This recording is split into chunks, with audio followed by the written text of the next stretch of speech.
Marriages are not made in heaven. They're made right down here on earth.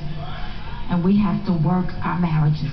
Got to work our marriage. Matthew chapter number 7, verses 24 and 25, and we don't get to read it all. You can read it when you get home. But you got to consider, I want you to consider this illustration.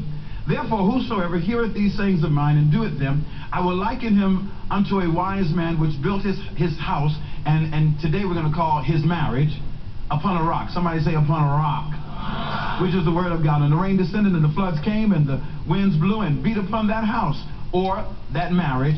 And the Bible says, and it fell not, for it was founded upon a rock, which is the word of God. Even though the storms may come and the winds may blow, tornadoes may come, but the house did not fall because it was built on the rock, which is the word of God.